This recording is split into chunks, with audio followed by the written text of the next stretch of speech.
Hello friends, ఈ రోజు మేము కేజీ మటన్ ని అథెంటిక్ స్టైల్లో మంచిగా గ్రేవీ కూడా చిక్కగా వచ్చేటట్టు మేము చేస్తున్నాం. అది ఎలా చేయాలో మా అమ్మ నాకు నేర్పిద్ది. ఇప్పుడు అది మీరు చూసి మీరు కూడా నేర్చుకొని మీరు ఇంట్లో ట్రై చేయండి. ఛానల్ ఫస్ట్ టైం చూసినట్టయితే ఛానల్ ఒక సబ్స్క్రైబ్ చేసి ఈ వీడియోకి ఒక లైక్ చేయండి. ఫస్ట్ ప్యాన్ లో కొంచెం ఆయిల్ పోసుకోవాలి. నూనె వేడెక్కిన తర్వాత హోల్ బగారా మసాలా మొత్తం వేసుకోవాలి. తర్వాతకి దీంట్లోనే మనం కేజీ మటన్ని వేసుకోవాలి. ఒక కేజీ మటన్ అలా మటన్ వేసుకున్న తర్వాత దాన్ని శుభ్రంగా మంచిగా కలుపుకోవాలి. వీటిలో చుక్క నీళ్ళు కూడా పోయే అవసరం లేదు.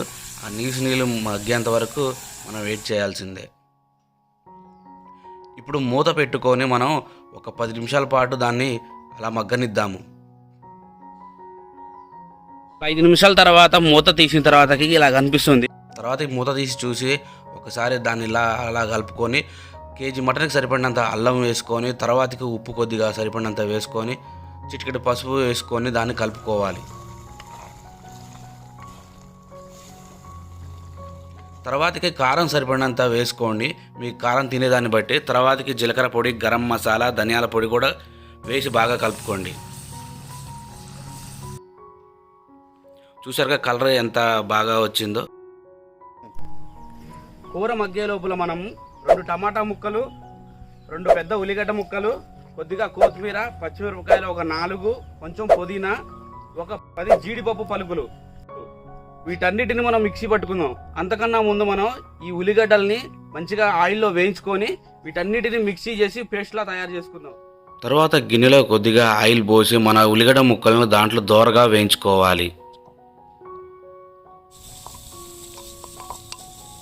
మరీ మాడకుండా దోరగా వేయించుకోవాలి. ఈ కన్సిస్టెన్సీలో వేయించుకుంటూ సరిపోతుంది.